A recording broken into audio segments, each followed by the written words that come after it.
Olá, queridos oyentes, espero que disfruten la historia. Dale me gusta, suscríbase al canal, comenta desde dónde estás viendo el vídeo. Ahora pasemos a la historia. Bienvenidos, queridos oyentes, a un nuevo viaje en el tiempo a través de las palabras. Soy su narrador, y esta noche los llevaré a caminar por senderos empedrados de siglos pasados, donde el amor nacía entre susurros y el destino se tejía con hilos de seda y secretos. ¿Alguna vez se han preguntado qué sucede cuando la vida de un hombre poderoso queda en manos de una mujer a quien el mundo considera invisible? ¿Qué ocurre cuando un testamento olvidado guarda una cláusula capaz de unir dos mundos que jamás debieron tocarse? Esta noche les contaré la historia de Inés, una joven de manos callosas y corazón valiente, y de Fernando, un conde que descubrirá que la verdadera nobleza no se hereda, se cultiva. Antes de comenzar, cuéntenme, ¿desde qué rincón del mundo nos acompañan esta noche?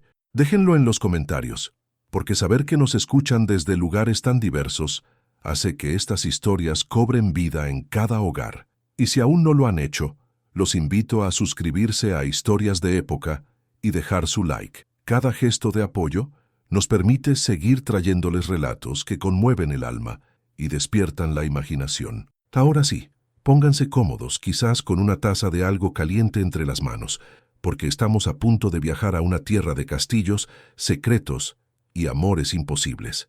Año 1486. Lugar, Reino de Castilla, España. Un año antes de la caída de Granada, cuando los últimos suspiros de la Reconquista perfumaban el aire con promesas de cambio y el mundo medieval comenzaba a despertar hacia horizontes desconocidos. Febrero de 1486. El amanecer llegaba lento y reluctante a las tierras de Castilla la Vieja, como si el propio sol temiera despertar a un mundo cubierto de escarcha y silencios. Los campos dormían bajo un manto de niebla que se deshilachaba entre los robles centenarios, y el frío cortaba el aire con la precisión de una hoja toledana. En la cabaña del herrero de Piedrafita, una vela consumía sus últimas horas de vida. Inés había despertado antes que la luz, como hacía cada mañana desde que su abuela Elvira cerró los ojos para siempre.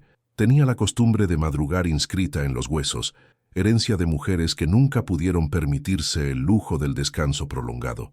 Se vistió en silencio, cuidando de no despertar a su padre Martín, cuyo ronquido grave atravesaba las paredes de madera como el bramido distante de un animal cansado. El vestido de lana parda le llegaba a los tobillos, remendado tantas veces que ya no recordaba su forma original. Se cubrió con un mantón que había pertenecido a su madre, y aunque los años habían desdibujado los colores del bordado, Inés podía sentir aún el calor de aquellas manos que ya no existían. El bosque la esperaba con su respiración húmeda de febrero. Cada paso que daba sobre las hojas congeladas producía un crujido que parecía un secreto compartido entre ella y la tierra. Conocía aquel sendero como conocía las líneas de sus propias manos. Cada curva, cada raíz sobresaliente, cada piedra que el musgo había reclamado como propia. Las trampas para conejos que su padre mantenía entre los arbustos de enebro estaban vacías aquella mañana. Inés no se sorprendió. El invierno había sido cruel con todos, incluidas las criaturas del bosque que buscaban refugio en madrigueras más profundas de lo habitual. Fue entonces cuando lo vio. Al principio pensó que era un ciervo caído, quizás herido por algún cazador furtivo, pero los ciervos no visten jubones de terciopelo, ni llevan bordados de plata en las mangas.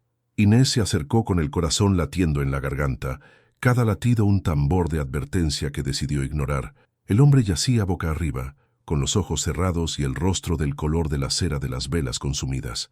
Una mancha oscura se extendía por su costado izquierdo, y aunque la sangre se había congelado parcialmente, Inés supo que aquella herida era grave, muy grave. Le tocó el cuello con dedos temblorosos, buscando el pulso que confirmaría que aún quedaba vida en aquel cuerpo inmóvil. Lo encontró, débil, errático, pero presente, como una llama que se niega a extinguirse aunque el viento sople con furia. Fue entonces cuando reparó en el bordado del jubón desgarrado. 3 lobos negros sobre campo dorado, el escudo de los Valdecruces. Inés sintió que el suelo se movía bajo sus pies, aunque permanecía perfectamente quieta. Conocía aquel blasón. Todos en Piedrafita lo conocían. Era el símbolo de los señores de aquellas tierras, la familia que cobraba los diezmos que su padre apenas podía pagar, que poseía los molinos donde molían su escaso grano, que habitaba el solar, que se alzaba en la colina como un recordatorio permanente de quién mandaba y quién obedecía. Durante un instante, Inés consideró correr a la aldea, llamar al alcaide don Nuño, hacer lo que cualquier campesina sensata haría al encontrar a un noble herido en el bosque. Pero algo la detuvo, un recuerdo quizás, o una intuición que no sabría explicar. Don Nuño era amigo de don García de Valdecruces, el primo del conde, y don García era un hombre cuya sonrisa nunca llegaba a sus ojos, cuyas visitas a la aldea siempre dejaban un rastro de inquietud entre los campesinos.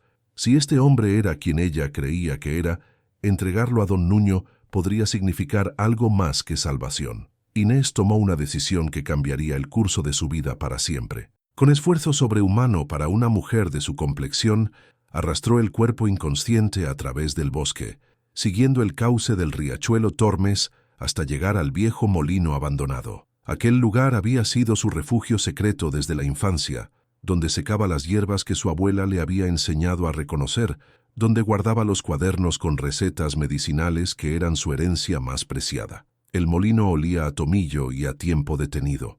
Las vigas crujían como huesos ancianos, pero las paredes aún protegían del viento, y el rincón junto a la antigua piedra de moler conservaba el calor de un sol que ya no entraba por la ventana rota.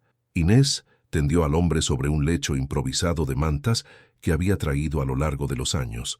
Le quitó el jubón destrozado con cuidado, conteniendo la respiración ante la magnitud de la herida. Una estocada limpia había atravesado el costado, y aunque no parecía haber alcanzado órganos vitales, la infección ya había comenzado su trabajo silencioso. Durante horas, trabajó con la concentración de quien sabe que la vida depende de cada gesto. Calentó agua en un pequeño fuego que mantuvo bajo para evitar que el humo delatara su presencia. Limpió la herida con infusiones de manzanilla y tomillo.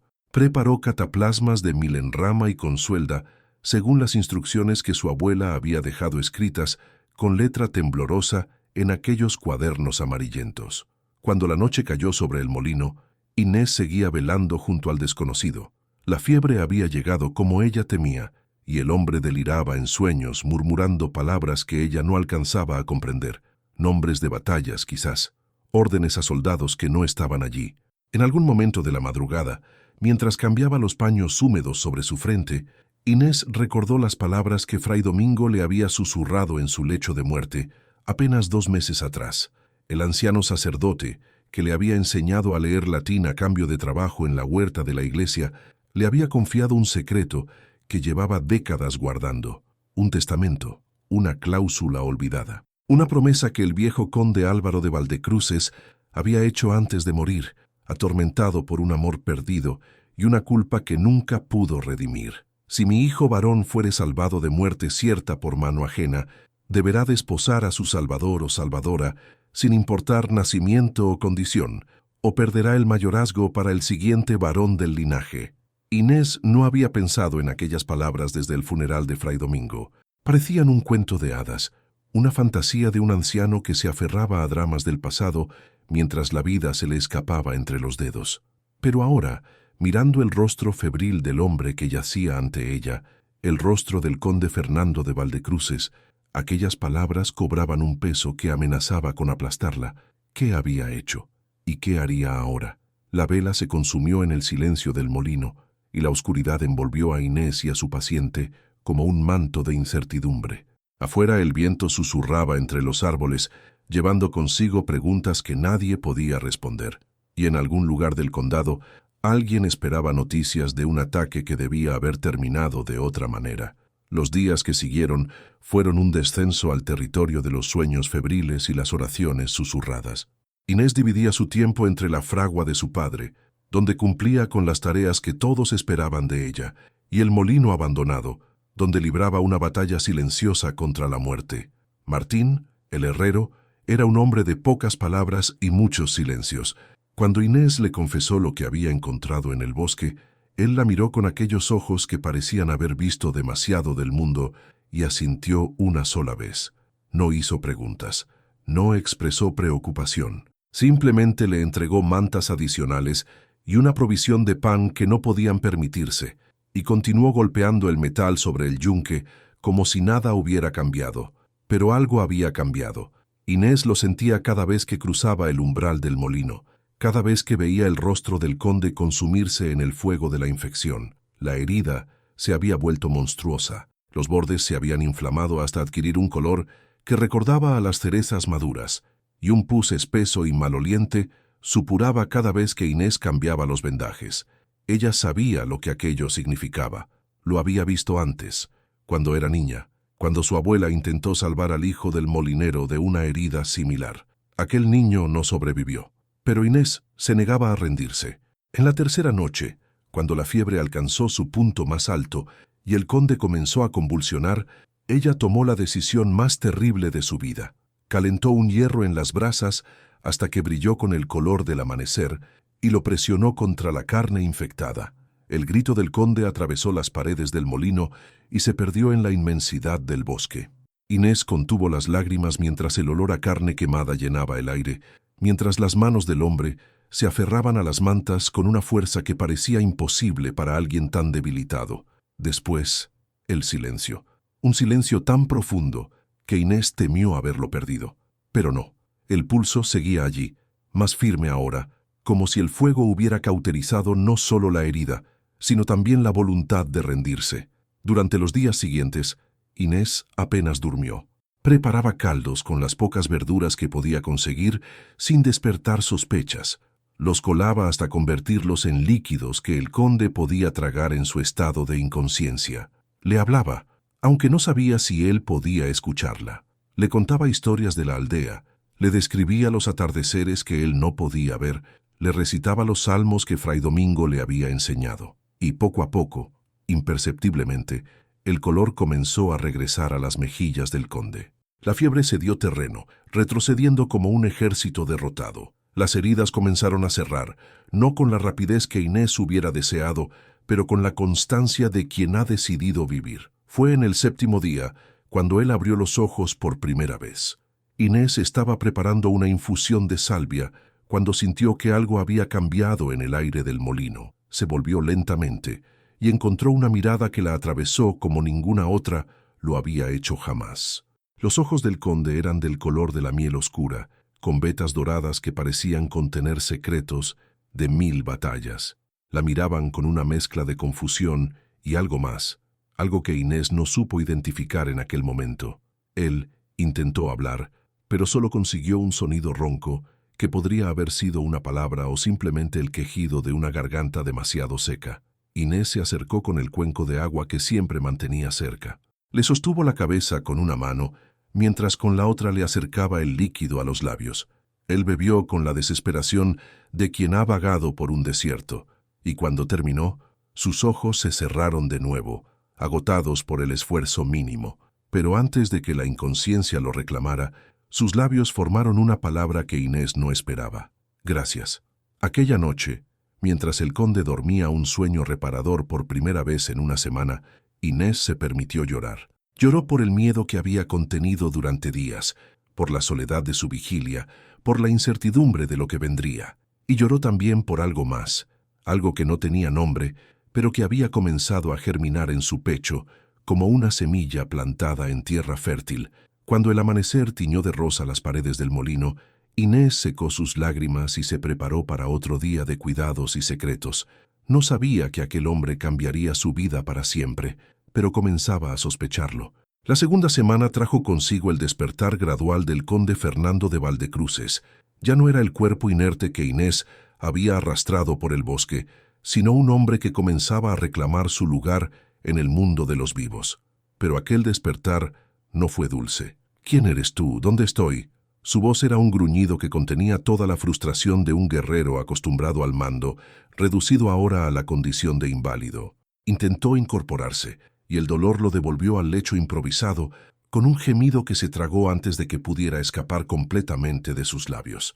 Inés lo observaba desde la distancia prudente que había aprendido a mantener. Soy Inés, hija del herrero de Piedrafita. Os encontré herido en el bosque hace 8 días. ¿El bosque? Los recuerdos parecían regresar como fragmentos de un espejo roto. El ataque, los bandidos. Pascual. Un destello de dolor cruzó su rostro, pero no el dolor físico de las heridas. Mi escudero. ¿Qué fue de él? Inés bajó la mirada. Solo os encontré a vos, mi señor. No había nadie más. El conde cerró los ojos, y durante un largo momento, el único sonido fue el crepitar del pequeño fuego que Inés mantenía encendido. Cuando volvió a hablar, su voz era más suave, aunque no menos autoritaria. ¿Por qué no llamaste al alcaide? ¿Por qué me trajiste aquí? Era la pregunta que Inés había temido desde el principio.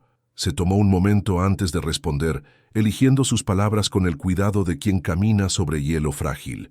Don Nuño es amigo de vuestro primo, don García. No me pareció prudente entregaros a sus cuidados sin conocer las circunstancias de vuestro accidente. El conde la estudió con ojos entrecerrados, como si la viera por primera vez. Había algo en aquella campesina que no encajaba con lo que esperaba.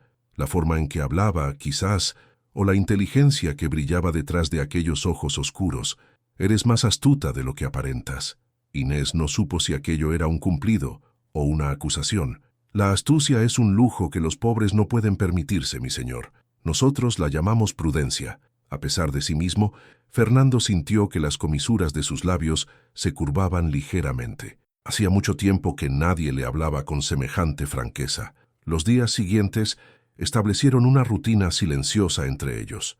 Inés llegaba al amanecer con provisiones y medicinas, pasaba las horas curando las heridas del conde y preparando los remedios que aceleraban su recuperación, y se marchaba al anochecer para evitar que su ausencia prolongada levantara sospechas en la aldea.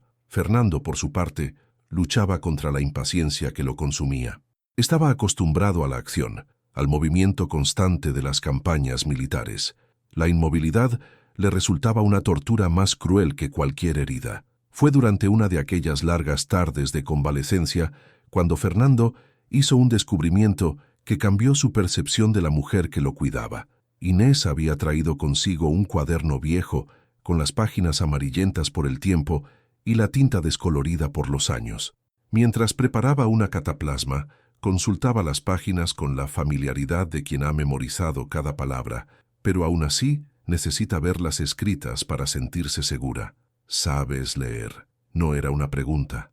Inés se tensó perceptiblemente, como si la hubieran descubierto en un acto prohibido. Solo un poco, latín básico, principalmente. Fray Domingo, el párroco que murió este invierno, me enseñó a cambio de trabajo en la huerta de la iglesia. Fernando extendió la mano hacia el cuaderno.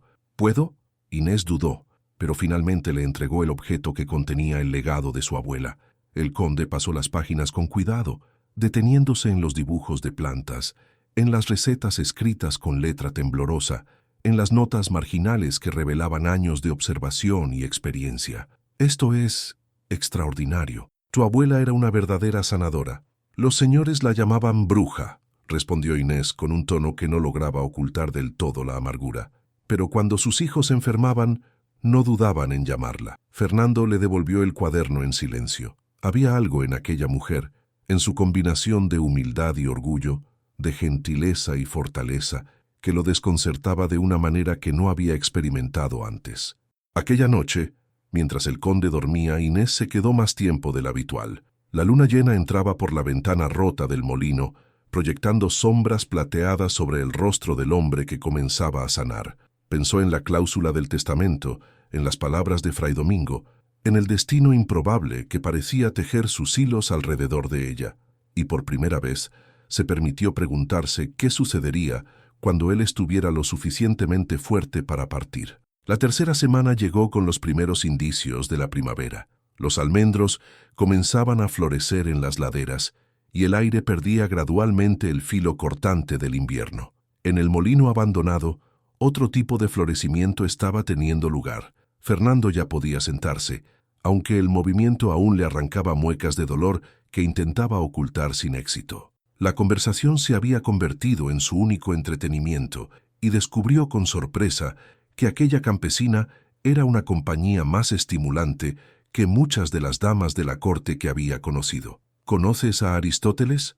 La pregunta surgió una tarde mientras Inés cambiaba los vendajes con manos expertas. Había mencionado algo sobre la naturaleza de las plantas que le recordó a lecturas de su juventud en Salamanca. Solo lo que Fray Domingo me leía. Decía que era un hombre sabio que vivió hace mucho tiempo y que entendía cómo funcionaba el mundo. Era más que eso. Era un filósofo que creía que el conocimiento era la mayor virtud. Inés sonrió levemente mientras anudaba el vendaje limpio. Entonces era un hombre que nunca tuvo que preocuparse por de dónde vendría su próxima comida. El conocimiento está muy bien, mi señor, pero no llena el estómago. Fernando soltó una carcajada que inmediatamente lamentó cuando el dolor atravesó su costado.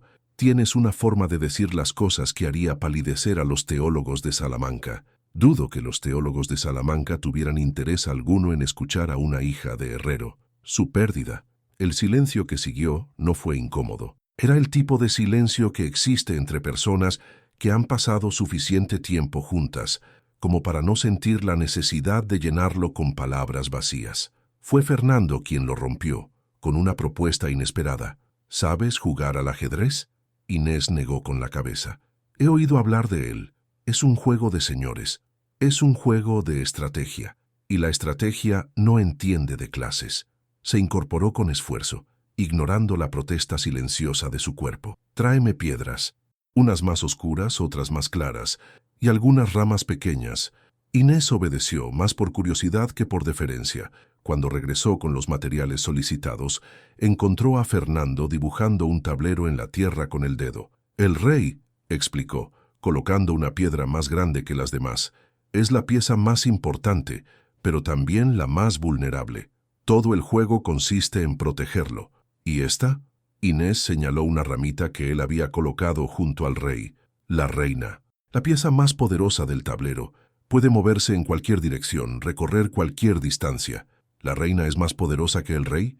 En el ajedrez sí. Sin ella, el rey está perdido». Inés contempló el tablero improvisado con una expresión que Fernando no supo interpretar. Es un juego extraño, donde la mujer es más fuerte que el hombre. Quizás el juego sabe algo que el mundo todavía no ha aprendido. Las lecciones de ajedrez se convirtieron en el ritual de las tardes. Inés aprendía con una rapidez que sorprendió a Fernando, absorbiendo las reglas y las estrategias como la tierra seca absorbe la lluvia. En poco tiempo, ya era capaz de anticipar sus movimientos, de tender trampas que él no veía venir. «Eres una estudiante peligrosa», comentó Fernando una tarde, después de que ella le arrebatara la reina con una maniobra que no había previsto. «Tengo un buen maestro». Sus miradas se encontraron sobre el tablero de tierra y piedras, y algo pasó entre ellos, algo que ninguno de los dos se atrevió a nombrar. Aquella noche, cuando Inés se preparaba para marcharse, Fernando la detuvo con una palabra. «Espera». Ella se volvió, con el mantón ya sobre los hombros, la silueta recortada contra la luz mortecina del crepúsculo. «Nunca te he preguntado por qué lo hiciste». «¿Por qué me salvaste?» Inés permaneció inmóvil como una estatua de sal. Había temido aquella pregunta desde el principio, porque no estaba segura de tener una respuesta que él pudiera entender. «Porque podía», dijo finalmente. «Porque la muerte es demasiado definitiva para permitirla cuando hay una alternativa. Porque…» Se detuvo, buscando las palabras correctas. «Porque vi a un hombre muriendo, y decidí que no quería que muriera». Fernando la observó durante un largo momento. «Hay muchos que no habrían sentido lo mismo. Entonces quizás hay muchos que han olvidado lo que significa ser humano». Se marchó antes de que él pudiera responder, dejando tras de sí el perfume de las hierbas que siempre la acompañaba y una pregunta que flotaba en el aire como el polen de los almendros en flor. Y Fernando se quedó solo con sus pensamientos, preguntándose cuándo había empezado a esperar sus visitas con una anticipación que no reconocía. La cuarta semana trajo consigo la capacidad de Fernando para caminar con apoyo.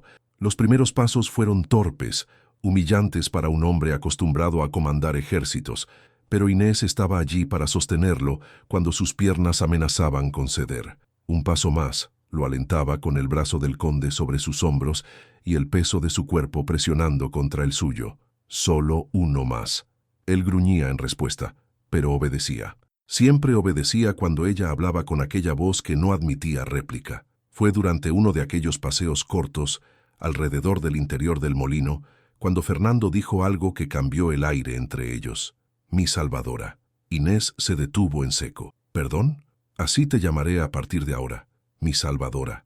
Había algo en su voz que iba más allá de la gratitud, algo que hacía que las palabras sonaran como una promesa. No es necesario, mi señor. Hice lo que cualquiera habría hecho. No, la palabra fue tajante, definitiva. No cualquiera habría hecho lo que tú hiciste, y ambos lo sabemos. Los días siguientes trajeron una tensión nueva al molino, una tensión que vibraba en el aire como las cuerdas de un laúd antes de ser tocadas. Inés comenzó a sentirse consciente de cada gesto, de cada mirada, de cada roce accidental de manos cuando le alcanzaba el cuenco de caldo o le ajustaba los vendajes. Fernando, por su parte, se descubrió observándola cuando ella no miraba. La forma en que se mordía el labio inferior cuando se concentraba, el mechón de cabello negro que siempre escapaba de su trenza, la gracia silenciosa con la que se movía por el molino, como si bailara una danza que solo ella podía escuchar. Era consciente del abismo que se extendía entre ellos. Él era el conde de Valdecruces, señor de tierras y vasallos, soldado de los reyes católicos. Ella era la hija de un herrero, una campesina cuyas manos conocían el trabajo duro desde la infancia. En cualquier otro contexto, sus mundos jamás se habrían tocado. Pero allí, en la penumbra del molino abandonado, las fronteras parecían difuminarse. Una tarde, mientras practicaban ajedrez con el tablero de piedras que se había convertido en su posesión más preciada, Fernando tomó la mano de Inés antes de que ella pudiera mover su alfil. «¿Por qué no me has preguntado nada?» Inés lo miró con confusión. ¿Sobre qué? ¿Sobre quién soy? ¿Sobre mi vida? ¿Sobre por qué estaba solo en aquel camino? ¿Sobre qué haré cuando me recupere? Hizo una pausa, sus dedos aún rozando los de ella. Cualquier otro en tu lugar habría hecho 1000 preguntas. Inés retiró la mano lentamente, no con brusquedad, pero con la firmeza de quien establece un límite necesario. Las preguntas son peligrosas, mi señor. A veces traen respuestas que es mejor no conocer. Y si yo quisiera que las conocieras. El silencio que siguió fue denso, cargado de palabras no dichas. Inés se puso de pie, fingiendo ocuparse con los frascos de hierbas que guardaba en un rincón del molino. Sois el conde de Valdecruces. Yo soy la hija del herrero. Cuando os vayáis, volveréis a vuestro mundo de castillos y batallas, y yo volveré al mío de fraguas y campos. Es mejor no confundir la gratitud con otra cosa. ¿Y si no fuera gratitud? Inés se volvió lentamente. Fernando se había puesto de pie, tambaleándose ligeramente pero manteniéndose firme por pura fuerza de voluntad.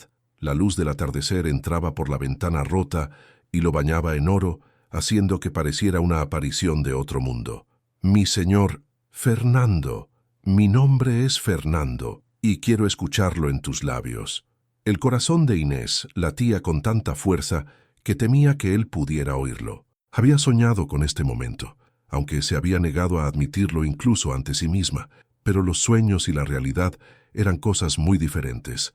«No puedo», susurró. «No debo». «¿Por qué?» «Porque hay cosas que sabes y yo sé», pensó Inés.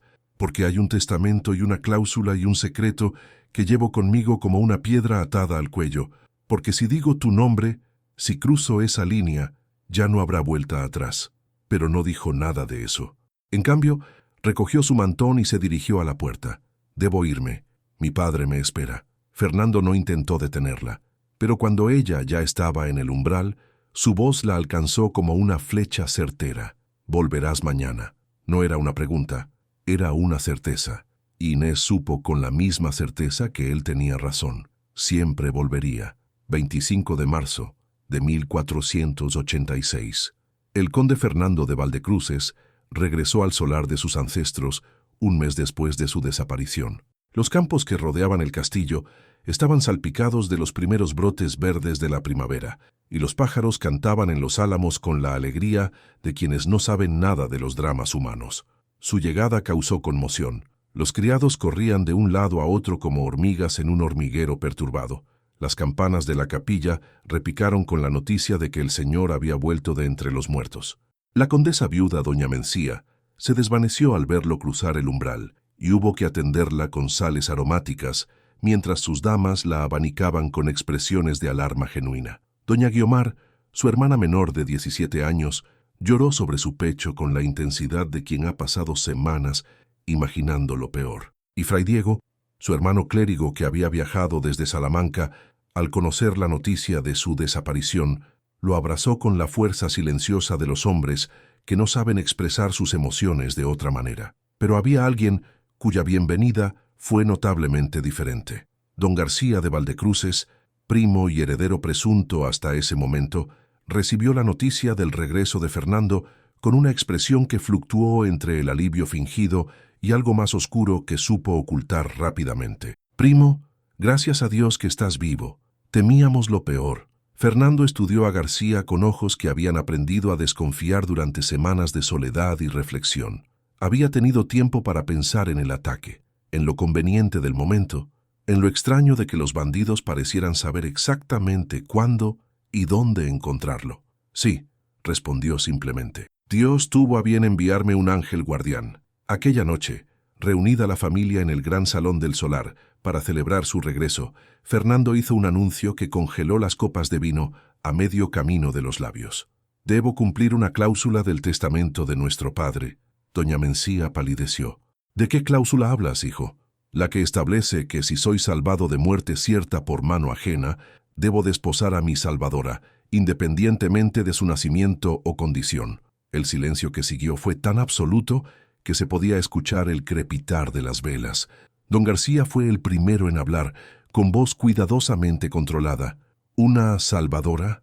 ¿De qué nacimiento estamos hablando?» «Inés, hija de Martín el herrero de Piedrafita». Si el silencio anterior había sido absoluto, el que siguió a estas palabras fue cataclísmico. Doña Mencía se aferró al brazo de su silla como si temiera caer. Doña Guiomar abrió los ojos con una mezcla de horror y fascinación romántica. Fray Diego inclinó la cabeza, su expresión ilegible. «Esto es absurdo», estalló finalmente doña Mencía, su voz cortante como el filo de una daga.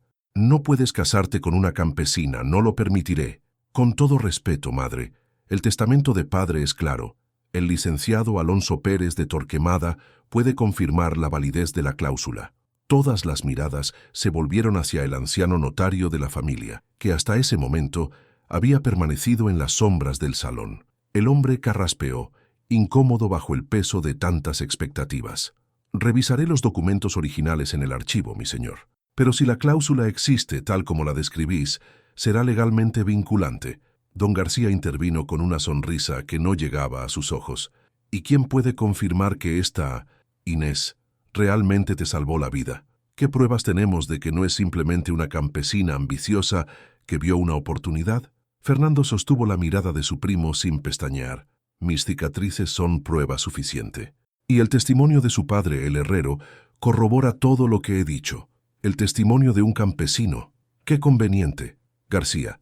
La voz de Fernando adquirió el tono que usaba para dirigirse a sus soldados en el campo de batalla. «Cuida tus palabras». La tensión en el salón era palpable. Un animal vivo que amenazaba con devorar a todos los presentes. Fue Fray Diego quien finalmente la rompió. «Si la cláusula existe y es válida, hermano, entonces tienes una obligación ante Dios y ante la memoria de nuestro Padre. La Iglesia enseña que todos somos iguales ante los ojos del Señor». Doña Mencía lanzó a su hijo menor una mirada que habría marchitado las flores de cualquier jardín. «La Iglesia también enseña el respeto a las jerarquías establecidas por Dios mismo». Fernando se puso de pie, poniendo fin a la discusión con el peso de su autoridad. «Iré a Piedrafita en 10 días. Cuando regrese traeré conmigo a la mujer que será mi esposa». Y sin esperar respuesta, abandonó el salón, dejando tras de sí un torbellino de emociones contenidas y conspiraciones apenas susurradas. En la soledad de sus aposentos, Fernando se permitió finalmente pensar en Inés, en su rostro cuando le dijo adiós en el molino, en la forma en que había evitado mirarlo a los ojos, en el temblor de su voz cuando le deseó buen viaje. No le había dicho lo del testamento, no le había dicho que volvería por ella. Había querido que la decisión fuera solo suya, sin la presión de obligaciones ancestrales. Pero ahora, mientras miraba por la ventana hacia la noche estrellada, se preguntó si ella aceptaría. Y, por primera vez en su vida, el conde de Valdecruces tuvo miedo de una respuesta. 5 de abril de 1486. Fernando cabalgó hacia Piedrafita, con el corazón latiendo al ritmo de los cascos de su caballo. Los campos que atravesaba estaban pintados con los colores de la primavera, pero él apenas los veía. Sus pensamientos estaban todos en una mujer de manos callosas y ojos de fuego contenido. La encontró en la fragua de su padre, ayudando a avivar las brasas del horno. El hollín manchaba su rostro y el sudor brillaba en su frente, pero a Fernando le pareció más hermosa que cualquier dama de corte que hubiera visto jamás. Inés lo vio entrar y se detuvo en seco. Sus manos, que sostenían el fuelle, quedaron suspendidas en el aire como pájaros que han olvidado cómo volar. Mi señor, Fernando, la corrigió él, desmontando con una agilidad que demostraba su completa recuperación. Te dije que quería escuchar mi nombre en tus labios. Martín el herrero emergió de las sombras de la fragua, su expresión cautelosa pero no hostil. Fernando le saludó con una inclinación de cabeza que el hombre correspondió. Necesito hablar con tu hija. A solas. Martín miró a Inés, que asintió imperceptiblemente. El viejo herrero se retiró sin una palabra, desapareciendo en la parte trasera de la cabaña como una sombra silenciosa. Cuando estuvieron solos, Fernando se acercó a Inés. Ella retrocedió un paso, manteniendo la distancia entre ellos como un escudo invisible. Hay algo que debo decirte, algo que debí contarte antes de marcharme. Lo sé. Fernando se detuvo, sorprendido. ¿Lo sabes? Inés asintió lentamente. La cláusula del testamento. Fray Domingo me lo contó antes de morir. El silencio que siguió fue como el ojo de una tormenta. Fernando procesaba las implicaciones de lo que acababa de escuchar, mientras Inés esperaba con la quietud tensa de quien aguarda un veredicto. ¿Lo sabías? Desde el principio. Lo supe cuando vi el escudo en tu jubón. Pero no. Se detuvo, buscando las palabras correctas. No pensé en ello cuando te arrastré hasta el molino. No pensé en testamentos ni en títulos. Solo pensé que estabas muriendo y que podía evitarlo. Fernando la observó en silencio, sus ojos buscando la verdad en los de ella. Lo que encontró fue transparente como el agua de un manantial. Te creo. Inés soltó el aire que no sabía que había estado conteniendo. He venido a pedirte que te cases conmigo, continuó Fernando. No solo por el testamento, no solo por la obligación. He venido porque durante 4 semanas en aquel molino conocí a una mujer que me desafía, que me hace pensar, que me hace ser mejor de lo que soy. He venido porque no quiero imaginar un futuro en el que no estés. Las lágrimas comenzaron a rodar por las mejillas de Inés, dejando surcos limpios en el hollín que cubría su rostro. No soy una dama, Fernando. No sé de protocolo ni de cortes. Tu familia me odiará. Tu mundo me rechazará. Mi mundo te necesita, aunque no lo sepa todavía. Fernando dio un paso más, cerrando la distancia entre ellos. Tomó las manos de Inés entre las suyas, sintiendo las callosidades que contaban la historia de una vida de trabajo, y las besó como si fueran las manos de una reina. ¿Aceptas? Inés cerró los ojos. En la oscuridad de sus párpados vio el molino abandonado, las noches de vigilia, las partidas de ajedrez con piedras, la risa del hombre que había aprendido a amar sin permiso. Cuando abrió los ojos, había tomado una decisión. Acepto, pero tengo condiciones. Y ante el asombro de Fernando, Inés sacó un papel doblado del bolsillo de su delantal. Un papel que había escrito de su propia mano, anticipando este momento. Mi padre recibirá una oficina propia y tierras para cultivar. Se me enseñará a leer y escribir en castellano formal. Nunca seré forzada a negar mis orígenes, y tendré voz en la administración de las tierras que involucren a los campesinos. Fernando leyó el documento con una mezcla de admiración y algo que se parecía sospechosamente al amor. Eres una negociadora formidable. Aprendí de la mejor. Inés sonrió por primera vez. Mi abuela siempre decía que una mujer que no conoce su valor permite que otros se lo pongan. El casamiento se celebró el domingo de Pascua, 12 de abril de 1486, en la capilla del solar de los Valdecruces. Inés vestía un vestido azul oscuro que había bordado ella misma con hilos de plata, que doña Guiomar le había prestado en un gesto de amistad inesperada. Doña Mencía no asistió, fingiendo una enfermedad que nadie creyó. Don García sonrió durante toda la ceremonia, con la sonrisa de un lobo que espera su momento. Fray Diego ofició el matrimonio con palabras que hablaban de igualdad ante Dios y promesas sagradas. Había menos de 20 personas presentes. El sacerdote, incómodo, apenas miraba a la novia. Pero cuando Fernando tomó la mano de Inés para colocar el anillo, sus ojos le dijeron todo lo que necesitaba saber. Estaba donde debía estar. Mayo llegó con el perfume de las rosas y el veneno de las serpientes. La nueva condesa de Valdecruces aprendió rápidamente que su mayor batalla no sería contra los enemigos externos, sino contra los muros de piedra y prejuicio que la rodeaban. Sancha, la criada mayor, se convirtió en su primera adversaria. La mujer tenía el rostro arrugado de quien ha dedicado su vida al servicio y los ojos fríos de quien nunca perdonará la intrusión de una advenediza en su dominio. La señora condesa olvidó bajar a desayunar. Anunciaba cada mañana, con un tono que convertía el título en insulto. Quizás en la aldea no tienen la costumbre de las horas. Inés respondía con silencio y dignidad, aunque por dentro ardía con una rabia que no se permitía expresar. Los susurros la seguían por los corredores como fantasmas maliciosos. «Bruja», murmuraban los criados cuando creían que no podía escucharlos. La que engatusó al conde con sus pociones. Las miradas de desprecio eran constantes, pequeños puñales que se clavaban en su espalda cada vez que se daba la vuelta. Doña Mencía había emergido de su enfermedad con una nueva misión: hacer la vida de su nuera lo más difícil posible sin cruzar las líneas de la abierta hostilidad. «Querida», decía durante las comidas, pronunciando cada palabra como si le dejara un sabor amargo en la boca. «Quizás deberías practicar tu pronunciación. En la corte se notan estas cosas». «Gracias por el consejo, señora madre», respondía Inés con una sonrisa que no llegaba a sus ojos. «Practicaré con diligencia». Pero era don García quien más la inquietaba.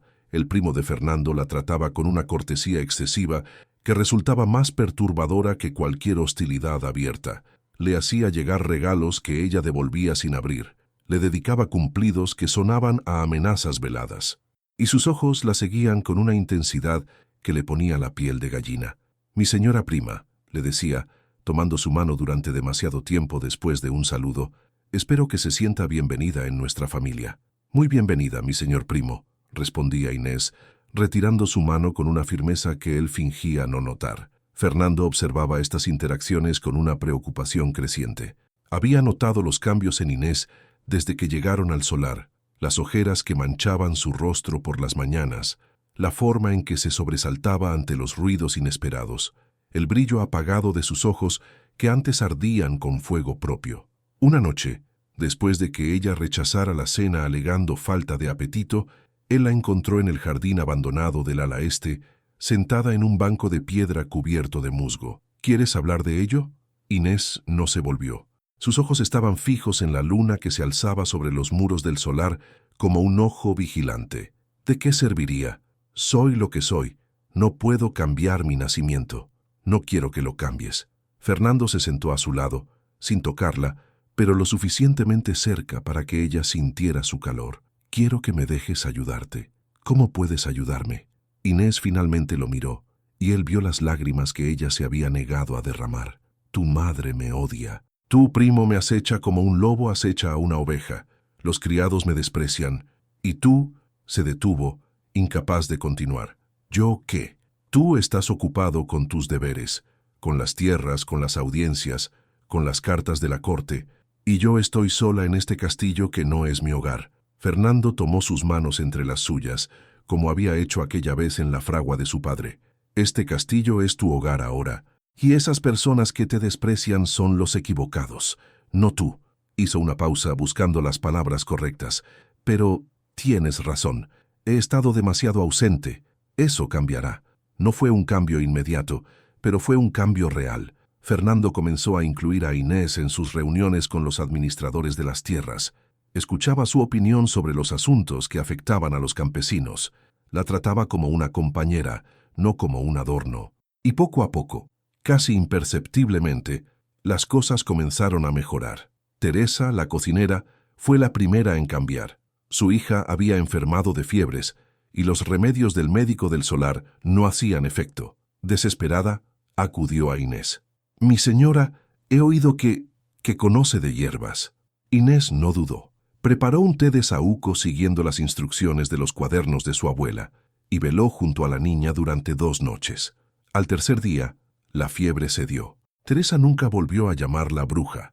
Doña Guiomar fue la siguiente en convertirse. La joven hermana de Fernando, romántica por naturaleza, comenzó a ver en Inés no a una usurpadora, sino a una heroína de los cuentos que tanto amaba.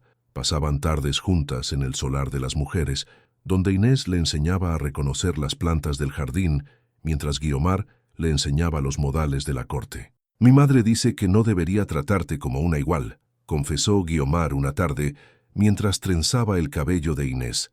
«Pero no veo por qué no. Eres más amable que muchas damas que conozco». Incluso Fray Diego, inicialmente dividido entre la lealtad familiar y sus principios religiosos, comenzó a buscar la compañía de su nueva cuñada. Sus conversaciones sobre teología y filosofía le recordaban las que tenía con sus colegas en Salamanca, y encontró en Inés una mente ávida de conocimiento que lo desafiaba de maneras inesperadas. Pero mientras algunas puertas se abrían, otras permanecían cerradas con más fuerza que nunca, y en las sombras del solar, don García tramaba algo que cambiaría todo. Julio trajo consigo el calor sofocante del verano castellano y un secreto que Inés guardaba con la misma devoción con que había guardado al conde herido en el molino. Estaba embarazada. Lo había sospechado desde finales de junio, cuando las náuseas matutinas comenzaron a asaltarla con una regularidad que no podía atribuir a la comida del castillo. La confirmación llegó cuando contó las lunas transcurridas desde su última sangre y el número le quitó el aliento. No se lo dijo a Fernando, no se lo dijo a nadie, porque en aquel castillo lleno de lobos, un hijo era tanto una bendición como un arma, y ella necesitaba tiempo para prepararse. Mientras tanto, su posición en el solar seguía consolidándose. Los campesinos que acudían a las audiencias del conde habían comenzado a dirigirse a ella con respeto genuino. Corrían rumores de que la nueva condesa entendía sus penas, que escuchaba sus quejas, que intercedía por ellos ante su esposo. La condesa de las hierbas, la llamaban algunos, y el apodo que había comenzado como burla se había transformado en título de honor. Don García observaba estos cambios con ojos que brillaban de frustración contenida. Cada victoria de Inés era un clavo más en el ataúd de sus ambiciones. Si ella daba un heredero a Fernando, cualquier esperanza de hacerse con el condado desaparecería para siempre. Fue entonces cuando descubrió su arma más poderosa. Una tarde de agosto, mientras Inés paseaba por los jardines del solar con doña Guiomar, vio algo que la heló hasta los huesos. Don García emergía de las sombras de la muralla norte, acompañado de un hombre que ella conocía demasiado bien, don Nuño, el alcaide de Piedrafita. Los dos hombres no la vieron, inmersos como estaban en una conversación que parecía demasiado íntima para ser casual. Pero Inés los vio, y recordó las palabras de su padre cuando le contó por primera vez sobre los rumores que circulaban por la aldea. Don García no es de fiar, hija. Tiene ojos de serpiente y corazón de piedra. Aquella noche, mientras Fernando dormía a su lado, Inés permaneció despierta, mirando el dosel de la cama como si en sus bordados pudiera encontrar las respuestas que necesitaba. Algo estaba mal, algo más allá de la hostilidad habitual, más allá de los juegos de poder de la nobleza. Había visto la forma en que don García la miraba cuando creía que nadie observaba, y reconocía en aquella mirada algo que había visto antes. El hambre del depredador. Las semanas siguientes las dedicó a observar, a escuchar, a reunir los fragmentos de un rompecabezas cuya imagen completa aún no podía ver. Descubrió que don García recibía mensajeros a deshoras, hombres que entraban por la puerta de servicio y desaparecían antes del amanecer. Notó que don Nuño visitaba el solar con una frecuencia inusual para un simple alcaide rural. Percibió las miradas que intercambiaban, los silencios cargados de significado. Pero lo que no esperaba fue lo que doña Guiomar le reveló una tarde de septiembre, mientras bordaban juntas en el solar de las mujeres. «Inés», susurró la joven, mirando a su alrededor para asegurarse de que estaban solas, «hay algo que debo contarte, algo que encontré en el escritorio de mi primo García». Inés dejó la aguja suspendida en el aire. «¿Qué encontraste?» Guiomar sacó un papel doblado del interior de su manga. Sus manos temblaban cuando lo entregó. «Una carta sobre el ataque a mi hermano». Inés desplegó el papel con dedos que de repente se sentían torpes. Las palabras escritas en aquella letra elegante le confirmaron lo que había sospechado desde el principio. Don García había pagado a los salteadores que atacaron a Fernando en el desfiladero de Peña Negra. El objetivo no había sido la muerte del conde, sino dejarlo desfigurado e incapaz de gobernar. Un accidente conveniente que habría abierto el camino al mayorazgo para García. El plan había fallado solo porque Inés lo encontró antes de que los bandidos pudieran terminar su trabajo. Inés guardó la carta en el lugar más seguro que conocía, cosida en el forro de su mantón junto a las recetas de su abuela. Era su escudo, su espada, pero todavía no era el momento de usarla. Antes de actuar, necesitaba estar segura. Necesitaba proteger a todos los que amaba, a Fernando, a su padre, al hijo que crecía en su vientre sin que nadie lo supiera. La luna menguante de septiembre la encontró más fuerte que nunca, preparándose para una batalla que nadie más sabía que se avecinaba. Septiembre de 1486 trajo consigo la vendimia y las tormentas que azotaban los campos de Castilla con la furia de un dios olvidado. También trajo la revelación que Inés había temido desde el principio. Don García, que había dedicado semanas a investigar el pasado de su nueva prima, encontró finalmente lo que buscaba. El nuevo párroco de Piedrafita, un hombre ambicioso y fácilmente corruptible, le entregó los papeles del difunto Fray Domingo a cambio de una bolsa de monedas y la promesa de un beneficio eclesiástico. Entre aquellos papeles, una carta inacabada, una carta en la que el anciano sacerdote mencionaba la cláusula del testamento del viejo conde y su confesión final a una joven campesina llamada Inés. El confrontamiento ocurrió durante la cena, ante toda la familia reunida. Don García se puso de pie con la teatralidad de quien ha ensayado un momento durante semanas. En su mano, la carta de Fray Domingo como una bandera de victoria. «Queridos parientes», comenzó, su voz goteando falsa preocupación, «me duele ser portador de noticias tan perturbadoras, pero mi conciencia no me permite guardar silencio». Fernando frunció el ceño. «¿De qué hablas, García?» «Hablo de engaño, primo.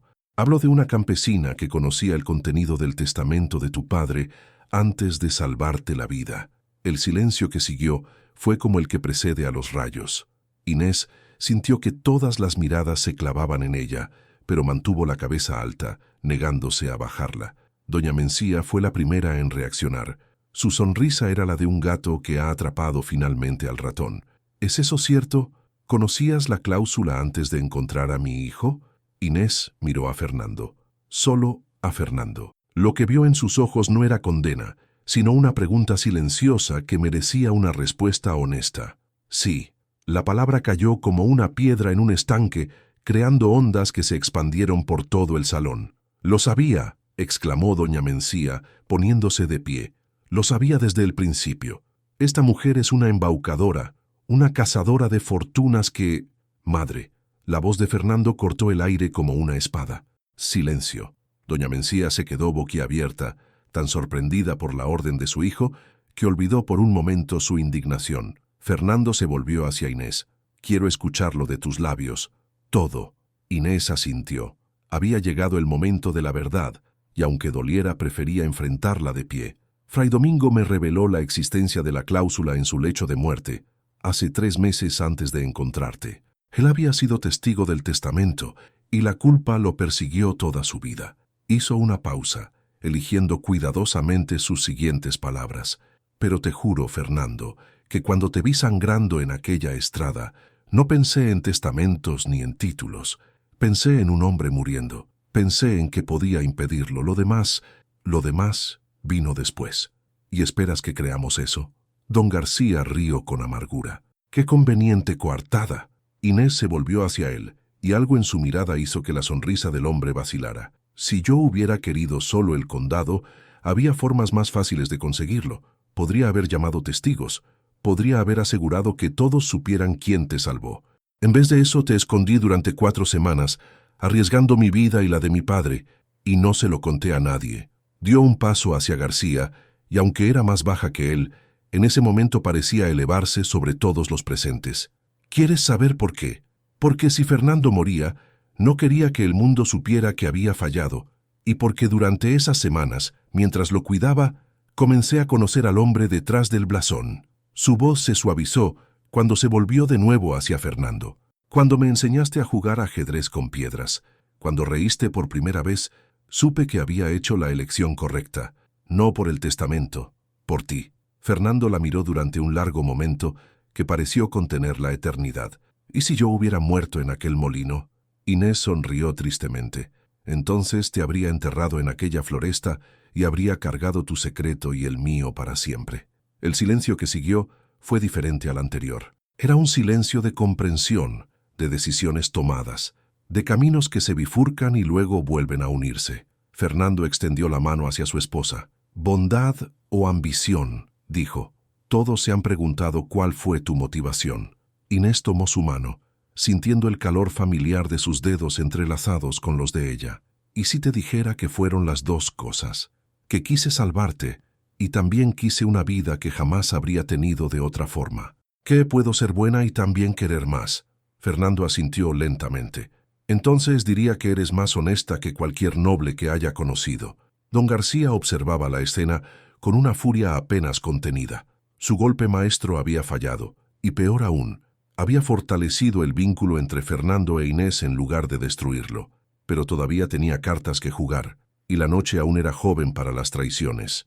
Octubre de 1486 llegó con vientos que arrancaban las últimas hojas de los árboles y presagios que Inés sentía en los huesos como una vieja curandera siente la llegada de la lluvia. Fernando había decidido mantener el matrimonio, pero las tensiones en el solar no habían disminuido. Doña Mencía se había retirado a sus aposentos en un silencio de dignidad ofendida. Don García mantenía una distancia cortés que era más amenazante que cualquier hostilidad abierta. Y el secreto de Inés ya no podía ocultarse por más tiempo. Una mañana, mientras se vestía con ayuda de la doncella que Guiomar había asignado para ella, Inés vio la mirada de la joven detenerse en su vientre apenas redondeado. «Mi señora», la doncella palideció. «¿Está usted?» Inés asintió. 3 meses, quizás 4, pero aún no es momento de anunciarlo. Pero los secretos en un castillo tienen vida propia, y antes del anochecer, toda la residencia sabía que la condesa de Valdecruces esperaba un heredero. La reacción de Fernando fue de alegría pura, sin mezcla. La levantó en brazos, olvidando por un momento la dignidad que su posición exigía, y la hizo girar como si fueran campesinos en una fiesta de aldea. «¿Por qué no me lo dijiste antes?» «Tenía miedo», admitió Inés. «Miedo de que lo usaran contra mí, contra nosotros. Nadie usará nada contra ti mientras yo viva». Pero incluso mientras pronunciaba esas palabras, ambos sabían que había fuerzas en movimiento que no podrían detener con promesas. Don García actuó con la rapidez de la desesperación. Si Inés daba a luz un heredero varón, cualquier esperanza de hacerse con el condado desaparecería para siempre. Tenía que actuar ahora, antes de que fuera demasiado tarde. Su plan era simple en su crueldad: convencer a don Nuño de arrestar a Martín el herrero bajo cargos de brujería y complicidad en la falsificación de documentos. Si Inés huía para salvar a su padre, abandonaría a Fernando. Si no huía, vería a su padre pudriéndose en las mazmorras de Piedrafita. Cualquiera de los dos resultados le servía. La noticia del arresto llegó al solar una tarde lluviosa de mediados de octubre. Un mensajero exhausto, enviado por uno de los pocos aliados que Inés tenía en la aldea, le entregó una carta manchada de barro y lágrimas. «Su padre, mi señora, se lo han llevado al amanecer». Inés sintió que el suelo se abría bajo sus pies, pero no cayó. Había aprendido durante aquellas semanas en el molino que la desesperación era un lujo que no podía permitirse. En vez de llorar, pensó. En vez de huir, planificó. Aquella noche, mientras Fernando organizaba una partida de rescate que llegaría demasiado tarde y daría a García la excusa que necesitaba para acusarlos de interferir con la justicia real, Inés hizo algo que nadie esperaba. Se vistió con su mejor traje, el azul oscuro bordado con plata que había llevado el día de su boda, y pidió una audiencia con don García. Lo encontró en su escritorio, fingiendo leer documentos mientras una sonrisa de satisfacción jugaba en sus labios. «Prima», dijo sin levantarse, «qué sorpresa, ¿vienes a suplicar por tu padre?» Inés cerró la puerta tras ella y avanzó hasta quedar a un paso del escritorio. Su rostro era una máscara de calma que ocultaba un océano de furia. «Vengo a ofrecerte un trato». García arqueó una ceja. «¿Un trato? ¿Qué podría ofrecerme una campesina?» Inés sonrió, y por primera vez, García vio algo en sus ojos que le hizo perder la sonrisa. «Puedo ofrecerte la verdad». Hizo una pausa deliberada. Sé que pagaste a los salteadores que atacaron a Fernando. Tengo la carta que lo prueba, guardada en un lugar que jamás encontrarás. García palideció, pero se recuperó rápidamente. Mientes. No tienes nada. Tengo la carta que encontró Guiomar en tu escritorio hace semanas, la misma que creíste haber destruido.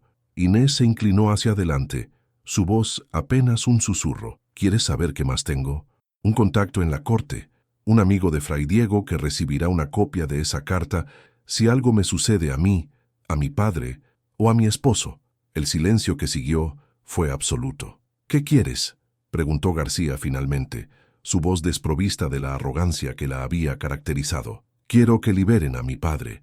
Quiero que don Nuño sea destituido de su cargo. Y quiero que desaparezcas de nuestras vidas para siempre. García la miró con algo que podría haber sido admiración, si no hubiera estado mezclado con tanto odio. Crees que has ganado, pero las campesinas no ganan contra la nobleza. Inés se irguió en toda su estatura, pequeña pero formidable.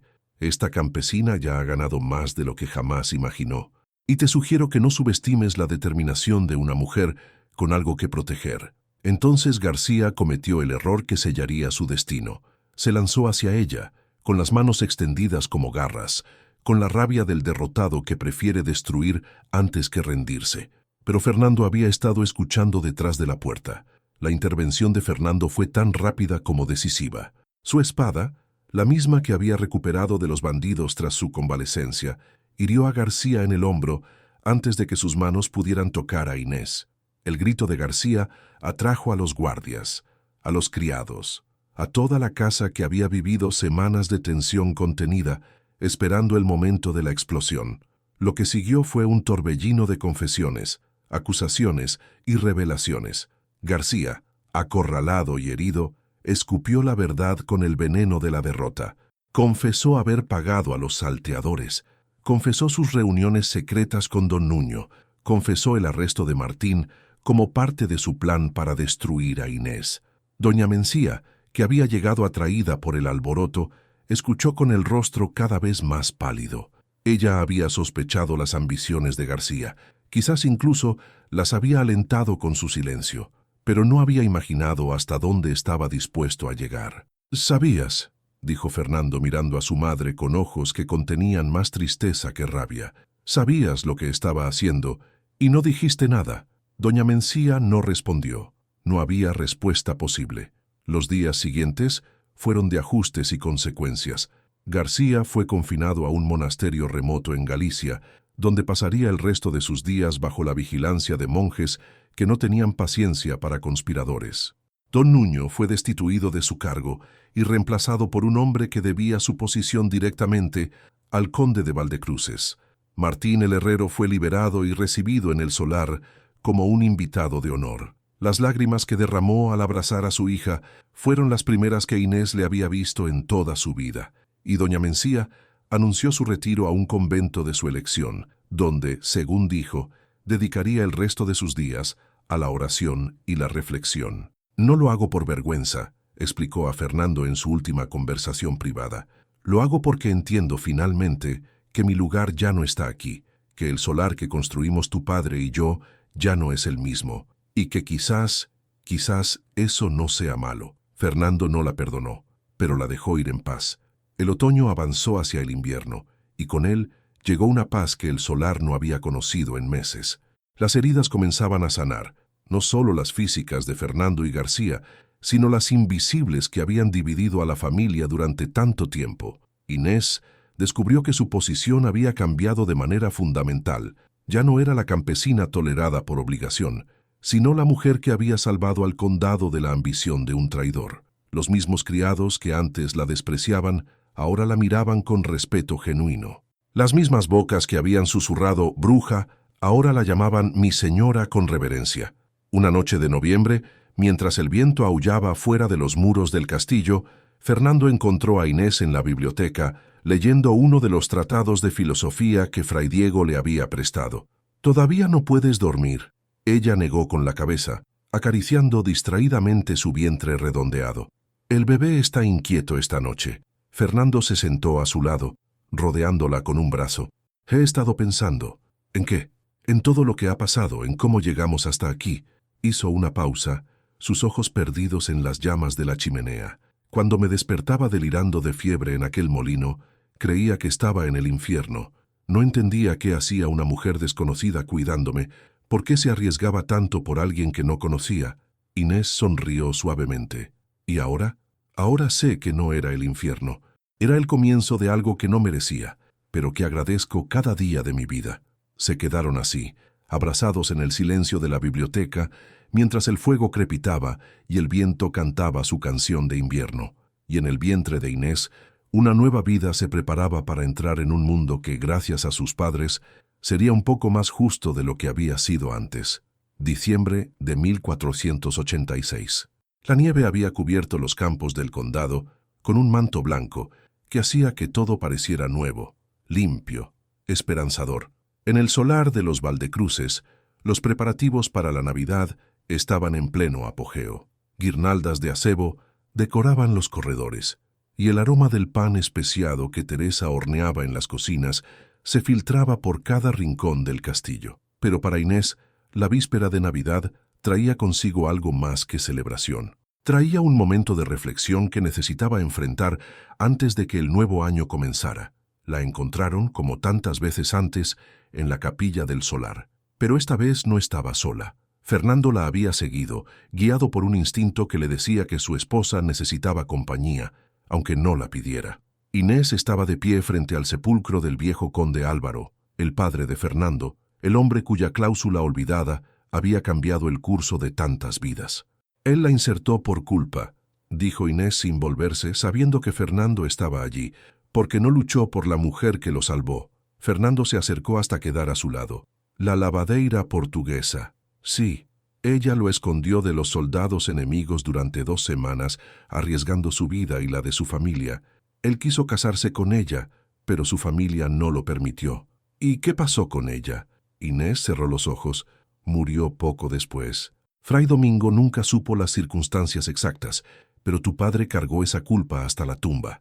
Por eso creó la cláusula, para asegurarse de que si la historia se repetía, su hijo no cometería el mismo error. Fernando permaneció en silencio, procesando una verdad que explicaba tanto sobre su padre, un hombre que siempre le había parecido distante y melancólico. ¿Y tú lo sabías cuando me salvaste?, preguntó finalmente. Sabía la historia, sabía la cláusula. Inés se volvió para mirarlo a los ojos. Pero no, Fernando, no pensé en ello cuando te vi sangrando en aquella estrada. No calculé las posibilidades ni sopesé los beneficios. Te vi muriendo y decidí que vivieras. El resto vino después.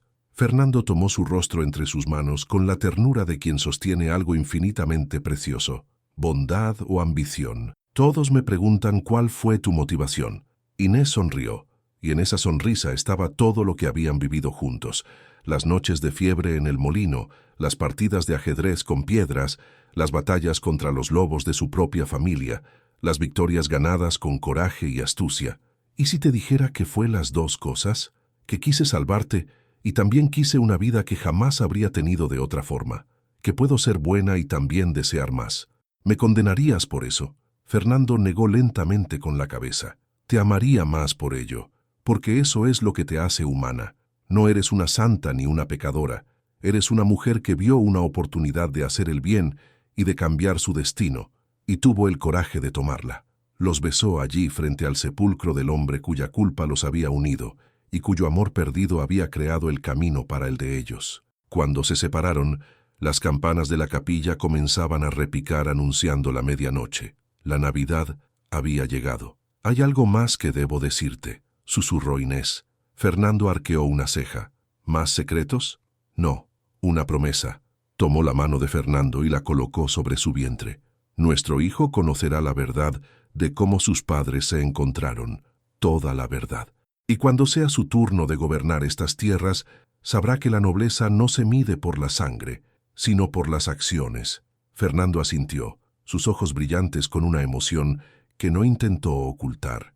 Y si algún día se enamora de alguien que el mundo considera indigno, le contaremos nuestra historia, completó Inés. Y le diremos que el amor verdadero no entiende de clases ni de condiciones.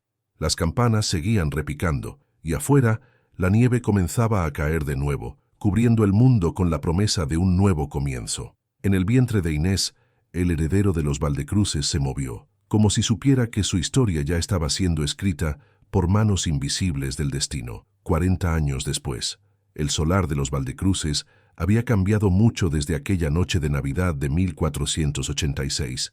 Los muros seguían en pie, sólidos como siempre, pero lo que ocurría dentro de ellos era radicalmente diferente.